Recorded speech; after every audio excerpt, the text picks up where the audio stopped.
Eu gostaria de convidar o Dr. Renato Camilotti, desculpa, para vir falar um pouco sobre um tema que eu acho que interessa talvez mais a vocês até do que ao público que está escutando a gente nesse momento, que é justamente sobre a questão tributária. A gente fala muito sobre vinho, sobre consumidor, mas quem não tem hoje uma dinâmica, uma inteligência tributária dentro da sua empresa, ou está perdendo muitas oportunidades, ou está indo para um caminho que nem sabe para onde vai.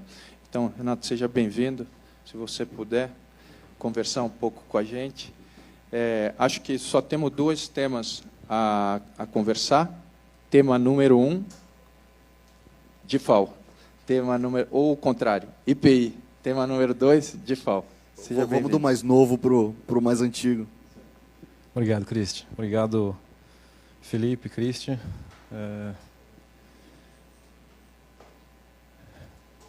Quando eu vim até aqui, neste seminário, e já participei do ano passado, eu comecei a me indagar sobre o contexto em que nós vivemos, né? Eu olho para esse auditório e vejo os líderes da indústria, vejo a imprensa especializada, vejo a indústria nacional, vejo os grandes importadores, e aí me pergunto, que diabo um advogado vai fazer nesse evento? Acho que em nenhum lugar do mundo, um seminário sobre vinho, sobre mercado, você teria um advogado para falar nesse evento. Mas nós estamos no Brasil, então, e aí isso explica muita coisa. Ano passado, Cristian, quando você, se me recordo bem, estava usando esse paletó também? Não, era um outro, porque senão... senão eu nunca posso repetir o mesmo, como é que chama? Eu já não sei, mas o mesmo traje, fit, o mesmo traje. Mas estaria perdoado, tem um ano, né?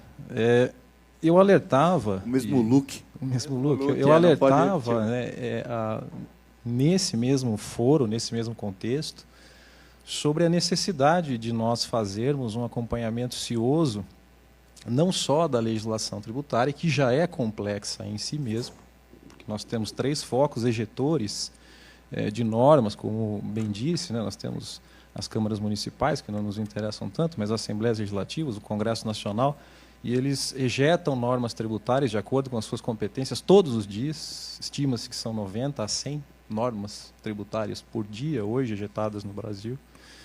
E eu usei uma palavra, que era manicômio tributário. E eu me lembro que isso causou bastante repercussão. A frase não é minha. Ela foi usada por um grande autor, um grande tributarista, há cerca de 70 anos atrás.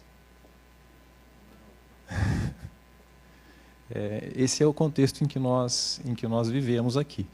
E eu dizia que, para além de acompanhar esta miríade de legislação produzida, nós teríamos que acompanhar também o direito dos tribunais. E eu nominei os direitos dos tribunais como sendo as decisões judiciais, notadamente das Cortes Superiores, Brasília, STF e STJ, para que nós pudéssemos aproveitar ou não aproveitar o teor dessas decisões, já que no Brasil nós temos um sistema que nós chamamos de precedentes vinculantes.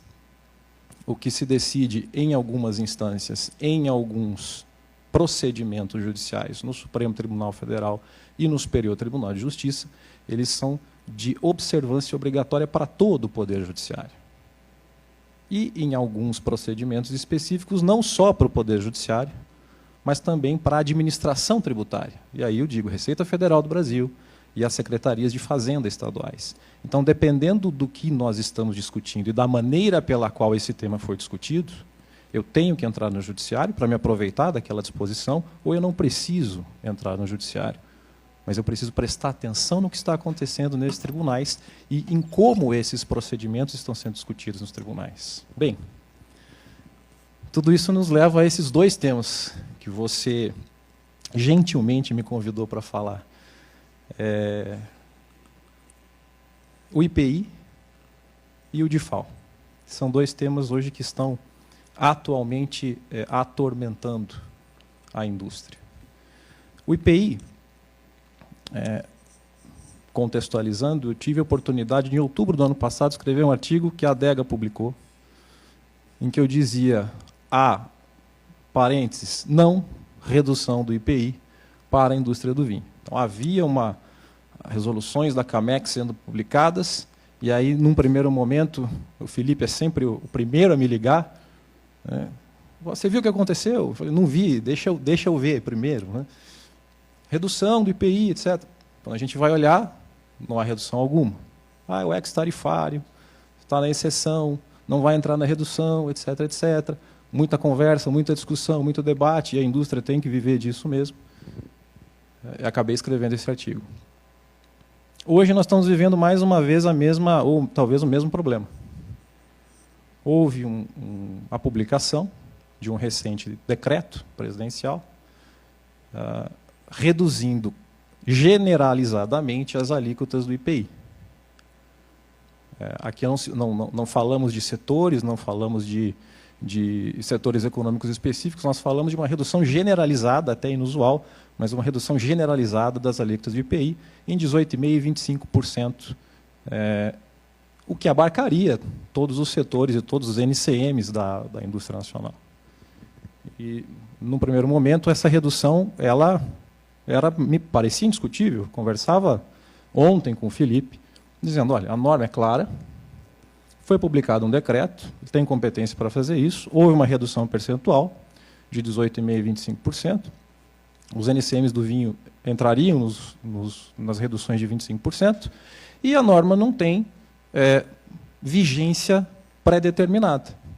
Ou seja, ela é vigência indeterminada. O que aconteceu? Foi reduzido o IPI, e aqui do que nos interessa, dos NCMs de vinho. Ponto. O IPI ele é sempre colocado no nosso mundo jurídico, no mundo legislativo, através de uma tabela, cuja liderança de critério para estabelecimento das alíquotas do IPI é a nomenclatura comum do Mercosul, no sistema harmonizado, o ENCM/SH. É o código de alguns dígitos que identifica os produtos todos. E isso é assim no mundo inteiro. A tabela do IPI é sempre um anexo a uma legislação.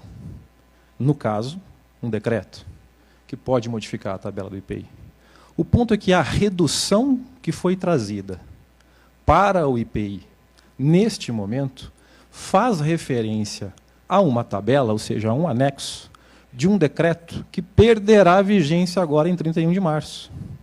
Porque nós já temos uma nova tabela de IPI, publicada por um outro decreto, portanto, um outro anexo, que tem vigência programada para 1º de abril. Então, nós nos debatemos aqui com a seguinte situação, que, infelizmente, ela é jurídica. E eu não vou fugir de concluir depois. Nós temos hoje uma tabela de IPI vigentes vinculada a um decreto presidencial. Esta tabela foi modificada. Esta tabela sofreu redução por esse novo decreto presidencial, que reduz de maneira genérica as alíquotas do IPI. Mas eu já tenho programado por um decreto anterior uma nova tabela de IPI, num anexo distinto de um decreto distinto. Esse com validade e vigência postergada no tempo para 1º de abril de 2022. Ou seja, hoje, da maneira que nós fazemos a interpretação das normas tributárias, e elas devem ser sempre uma interpretação sistemática. Eu adoro a analogia da floresta. A gente nunca pode olhar só para aquela árvore para dizer se eu posso ou se eu não posso, o que eu devo ou o que eu não devo. A gente precisa fazer isso de maneira sistemática. As normas elas estão ligadas. E hoje, portanto, eu não me farei de rogado em dizer que esta tabela do IPI perderá vigência. E com ela, a redução da tributação. Se nada acontecer dentro deste próximo mês, eu temo que esta redução que vem sendo festejada, que a indústria está ávida, eventualmente, por repassar isso nas políticas de preço, que os clientes já estão cobrando, inclusive, a redução nas políticas de preço, ela durará até 31 desse mês. As perguntas são: isso foi proposital? Isso foi um esquecimento? A política setorial previa esse dado? Não previa esse dado? O que vai acontecer no próximo mês? Eu acho que esse é o ponto, agora, de ação, que a indústria deve fazer.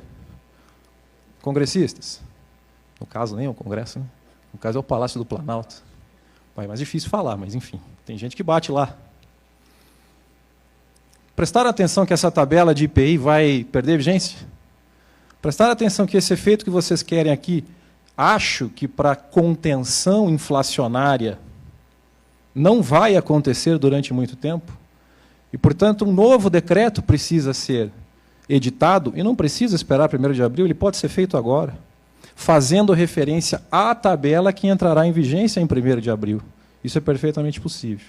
E aí, talvez, um movimento da indústria para que, pelo menos, se indague se nos corredores do Planalto sabe-se que o efeito vai ser esse, ou se a interpretação for diversa, que ela seja explicitada, porque acho que não tem, juridicamente, não se sustenta uma interpretação diversa, para que aí sim a indústria possa se preparar do ponto de vista de política, do ponto de vista de preço, do ponto de vista de economia, do ponto de vista de distribuição, com segurança jurídica. Esse aí é um tema para o Júnior, na verdade, né? Porque, como entidade, talvez o vinho tenha pouco peso, mas pode acessar as outras entidades empresariais para esse movimento, né? Doutor, primeiramente, obrigado. É um detalhe que tinha me passado realmente. Trato esse tema como novo e realmente acho que a gente, através das outras entidades de classe, buscar realmente essa referência. Me parece um equívoco. Não acho que o governo teria. A gente vê que tem um assessoramento, às vezes, meio falho em algumas leis que são... O próprio nosso DIFAL, que passou aí, que você vai falar agora. Mas, enfim, tem algum... eu trato isso talvez mais como um equívoco do que como um proposital, mas é um trabalho que a gente vai começar a fazer a partir de hoje. Muito bom. Júnior, eu acho que esse é o ponto. Eu acho que chamar a atenção é para isso, né? Eu não acredito que tenha sido algo premeditado para durar um mês, porque me parece ser algo, alguma ação de política de contenção de inflação. A inflação ela vai vir carregada nos próximos meses, né? Vocês disseram aqui. Ela vai vir carregada pelo preço do petróleo, todo o escoamento da produção do Brasil é feita por transporte terrestre, commodities agrícolas subindo a todo momento, o preço do trigo, da soja disparando nas bolsas, enfim. Nós vamos ter uma pressão inflacionária muito grande nesse ano aqui no Brasil, muito grande. Já não estava bom. E nós vamos ter uma pressão muito grande. Me parece que é uma política fiscal, e aí o IPI, Imposto de Importação e Exportação, eles são primadonas nisso, são instrumentos fiscais para a política cambial e política monetária à disposição dos governos centrais. Me parece que o intuito não era dar um mês de redução de isenção. Mas eu acho que vale, no mínimo, nós chamarmos a atenção para isso, porque nós podemos ter um problema de insegurança jurídica. Puxa, Mistral, World Wine, VCT, nós vamos ter que ir para o judiciário para dizer, olha, a tabela vigente tinha uma redução, agora veio uma outra tabela vigente, eu tenho direito à redução, no mínimo ir para o judiciário, no mínimo ficar pendurado em liminar, no mínimo fazer política de preço com o IPI a 10, 12 pendurado em decisão judicial. Isso não é salutar, em nenhum nível. Então, eu acho que, no mínimo, esse esclarecimento é importante demais. Muito bom. Ele que pagou o patrocínio, a gente que tinha que ter pagado a consultoria. Mas, obrigado.